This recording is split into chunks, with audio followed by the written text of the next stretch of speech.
Story 1. The Solo Camping Visitor, Extended. I've always been an outdoorsy person. Growing up in the Pacific Northwest, camping, hiking, and fishing were just part of my DNA. By the time October 2022 rolled around, I was desperately in need of a break from my stressful corporate job.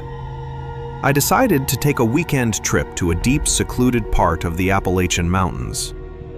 I intentionally chose a spot that was off the grid. No cell service, no designated campsites, just me and nature. I parked my truck at the end of a forgotten dirt logging road and hiked about 3 miles deep into the dense woods. By the time I found the perfect clearing, the sun was already starting to set, casting long, eerie shadows through the tall pine trees. I quickly pitched my tent, gathered some firewood, and heated up some canned beans.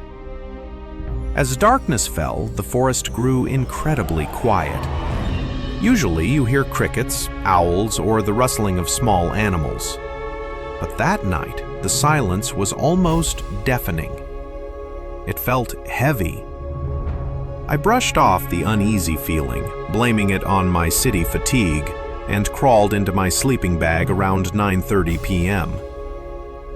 I'm a light sleeper, so when I woke up, I knew immediately that something was wrong. I checked my watch. It was 2:14 a.m. The fire outside had completely died out. For a few minutes, I just lay there in the pitch black, listening. Then, I heard it. Crunch, crunch, crunch. Heavy, deliberate footsteps were walking through the dead leaves outside my tent. My blood ran cold. My first rational thought was that it was a black bear. I held my breath, staying completely motionless, praying it would just sniff around and leave. But the footsteps didn't sound like an animal. They were slow, bipedal, and calculated. The pacing stopped right outside the thin nylon wall of my tent, inches from my head. I lay there paralyzed. Then I heard a sound that still gives me nightmares to this day. It was a raspy, wet, heavy breathing. Whoever or whatever it was standing right over me, separated only by a millimeter of tent fabric. Suddenly, I felt a slight pressure against the tent wall. A hand. It started at the top of the tent and slowly, agonizingly, dragged down the fabric right above my face. The sound of the nylon scratching against their skin echoed loudly in the silent night. Every survival instinct in my body screamed at me to act. My hand blindly felt around in the dark until my fingers wrapped around the cold, heavy handle of my hunting knife. With my other hand, I grabbed my high-powered tactical flashlight. I knew I couldn't just lay there waiting to be attacked. I counted to 3 in my head. 1, 2, 3. I violently unzipped the tent flap in one motion, thrust my knife forward, and clicked on the blinding flashlight beam into the dark. Standing exactly 10 feet away was a man. He looked to be in his late 40s, wearing dirty, oversized, ragged clothes that looked completely unsuited for the freezing October weather. He had no backpack, no flashlight, no gear. But the most terrifying part was his face. He didn't flinch or block the blinding light. Instead, his lips slowly curled up into a wide, unnatural, ear-to-ear grin, exposing rotting teeth. His eyes were wide and unblinking, staring straight into my soul. He didn't say a single word. He just slowly tilted his head to the side, maintaining that horrifying smile, and began taking slow, deliberate steps backward into the pitch-black tree line. He never broke eye contact until the darkness completely swallowed him. I didn't pack my tent. I didn't grab my stove. I threw my keys and wallet into my pocket, kept my knife drawn, and practically sprinted the entire 3 miles back to my truck in the dead of night, looking over my shoulder the entire way. I reached my truck, locked the doors, and sped off. I have never gone camping again, and I never will. Story 2: The Empty Highway Trap, extended. This happened in late 2020. I had been visiting my parents for the Thanksgiving holiday and stayed much later than I intended. By the time I hit the road, it was already past midnight. The drive back to my apartment was about 4 hours, and the route took me through long stretches of rural, unlit back roads in Texas. Around 1:45 a.m., I was driving down a particularly desolate stretch of Highway 87. There were no streetlights, no gas stations, and no other cars in sight. Just miles of empty asphalt surrounded by thick brush and barbed wire fences.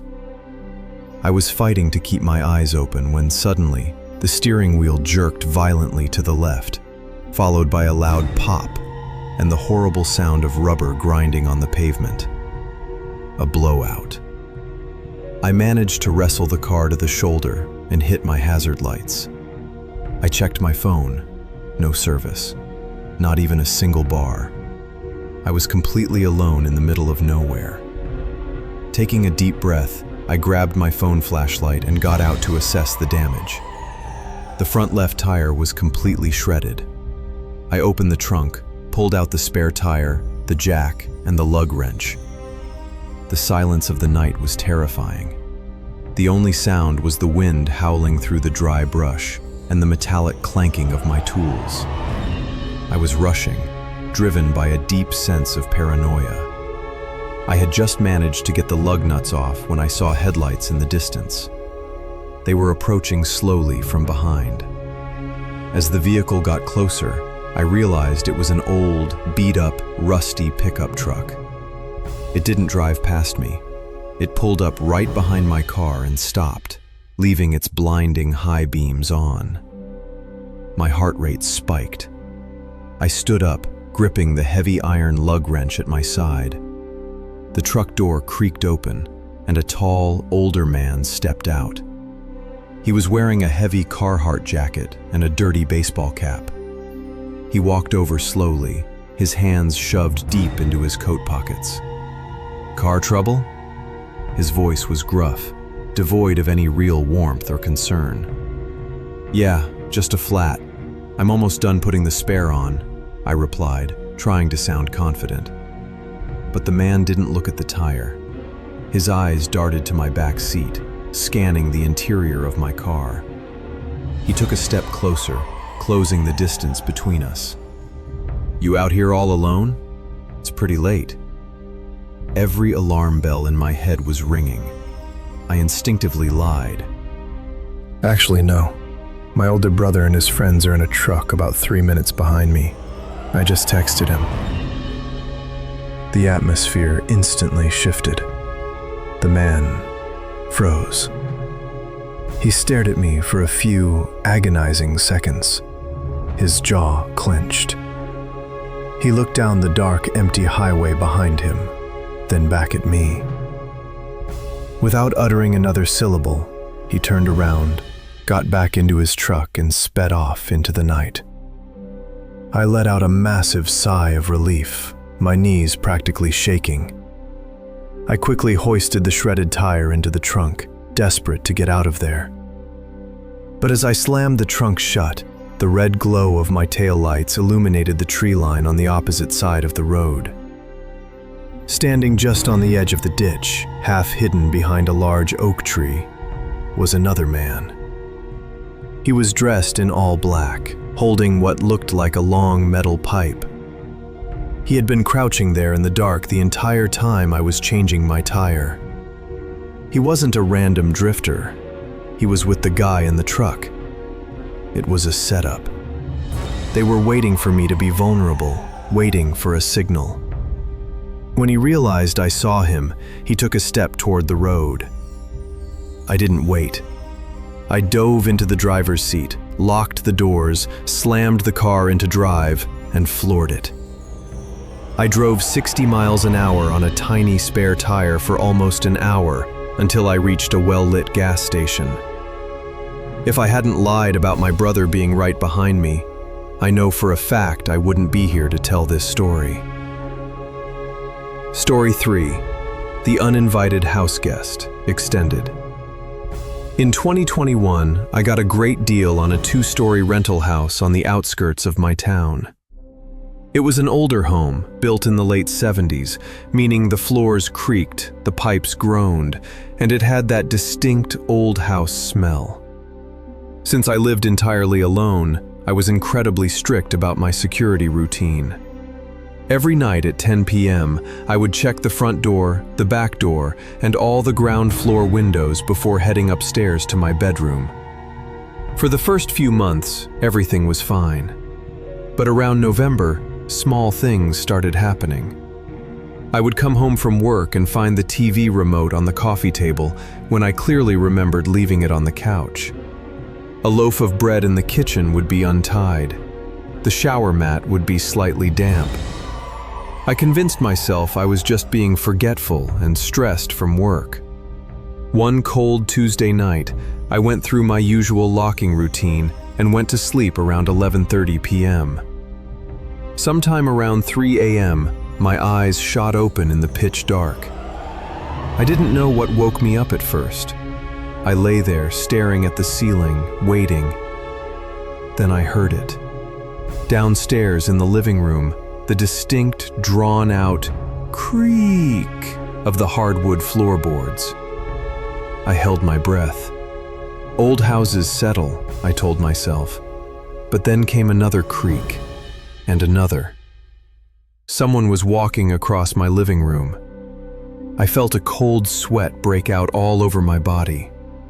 I quietly slipped out from under my blankets, making sure the bed springs didn't make a sound. The footsteps moved from the living room to the base of the stairs. They were slow, painfully slow. Whoever was down there was trying very hard not to be heard. Creak, 1 step up. Creak, 2 steps. They were coming up to the 2nd floor, where I was. I grabbed the heavy wooden baseball bat I kept under my bed and tiptoed behind my bedroom door, leaving it cracked open just half an inch so I could see the hallway. With my trembling left hand, I dialed 911 on my phone, turned the volume all the way down to 0, and hit send, praying the dispatcher would hear what was happening. I watched through the tiny crack in the door as a dark silhouette reached the top of the stairs. It was a tall, heavily built man, wearing a dark hoodie pulled up over his head. The hallway nightlight caught the dull reflection of something metallic in his right hand. A large kitchen knife. My kitchen knife. I readied my bat, preparing to swing for his head the second he walked into my room. But he didn't turn toward my bedroom. Instead, he walked straight past my door and went to the small utility closet at the very end of the hallway. He opened the closet door, stepped inside, and gently clicked the door shut behind him.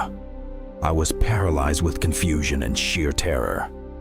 Why would an intruder break into my house just to hide in my upstairs closet? Minutes felt like hours. I stood frozen behind my door until I finally saw the flashing red and blue lights outside my window and heard the police violently banging on my front door. I ran downstairs, let them in, and pointed frantically to the upstairs closet. The officers went up with guns drawn.